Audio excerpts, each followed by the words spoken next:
අද මම ඔයාලට කියලා දෙන්න යන්නේ කොහොමද අඩු වියදමෙන් හරිම ලේසියෙන් පොල් කේක් හදාගන්නේ කියලා. මේකට මට රුපියල් 200කටත් වඩා අඩු මුදලක් තමයි ගියේ. ඒ වගේම මේක හදන්න ගොඩාක් ලේසි. මේක ටී ටයිම් එකට ගොඩාක් ගැලපෙන හොඳ කෑමක්. අපිට සීනි ග්‍රෑම් 220ක් පමණ මේකට අවශ්‍ය වෙනවා. මුලින්ම සීනි මේස හැදි 4ක හෝ 5ක ප්‍රමාණයක් ඔයාලා තාච්චියකට දාගන්න. ඊට පස්සේ මද ගින්දරේ ඔයාලා මේ වගේ සීනියක උණු වෙන්න දෙන්න.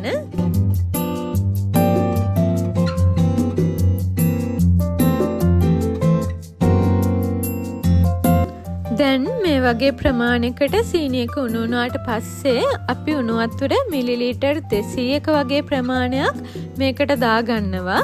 මේකෙදි ඔයාලා ටිකක් පරිස්සමෙන් දාගන්න. මොකෝ උණු වෙලා තියෙන සීනි වලට වතුර දාද්දි ඔයාලගේ ඇඟට විසික් වෙන්න පුළුවන්.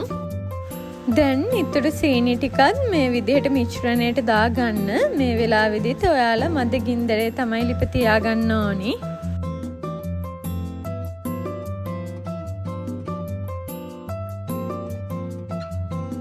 දැන් කරදමුංගුයට 5ක 6ක වගේ ප්‍රමාණයක් මේ මිශ්‍රණයට එකතු කරගන්න. ලුණු තේ හැන්දකට වඩා චුට්ටක් අඩුවෙන් ප්‍රමාණයකුත් මේ මිශ්‍රණයට දාගන්න.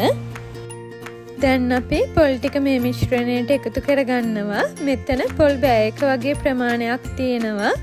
ආසන්න වශයෙන් පොල් ග්‍රෑම් 250ක වගේ ප්‍රමාණයක්.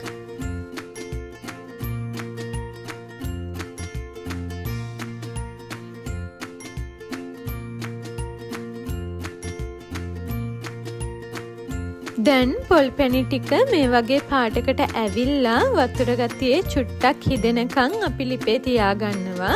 මේකෙදි ඔයාලා වතුර ගතියේ ගොඩාක් හිදෙන්න දෙන්න එපා.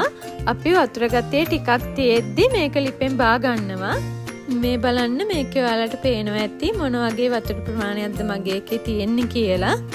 දැන් වැනිලා තේ හැන්දක් එකතු කරගන්න. දැන් අපි පිටි ග්‍රෑම් 125ක ප්‍රමාණයක් මේ මිශ්‍රණයට එකතු කරගන්නවා. මේකෙදි ඔයාලා පිටියකට බේකින් පවුඩර් තේ හැදි 1ක ප්‍රමාණයක්, බේකින් සෝඩා තේ හැදි භාගයක ප්‍රමාණයක් එකතු කරගන්න.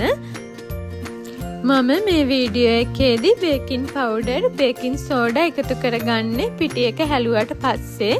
නමුත් ඔයාලා ඒ වැරද්ද කරන්න එපා.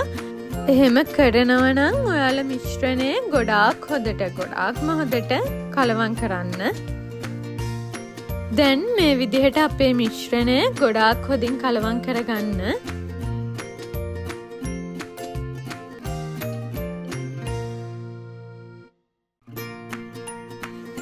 දැන් මේ වගේ තෙල් කඩදාසියක් දාපු ට්‍රේ එකක් අරන් ඔයාලා මිශ්‍රණය එකට දාගන්න. මේ මිශ්‍රණය දැන් සෙල්සියස් අංශක 180ට oven එකේ විනාඩි 25ක් පමණ බේක් කරගන්න. ඔයාලට මේක ලිපේ උනත් හදන්න පුළුවන්. ලිපේ කේක් හදාගන්න දන්නේ නැති කෙනෙක් ඉන්නවා නම් පහලින් කමෙන්ට් එකක් දාන්න. එහෙනම් බලන් හිටපු හැමෝටම thank you. ආයෙත් අලුත් වීඩියෝ එකකින් හම්බ වෙමු.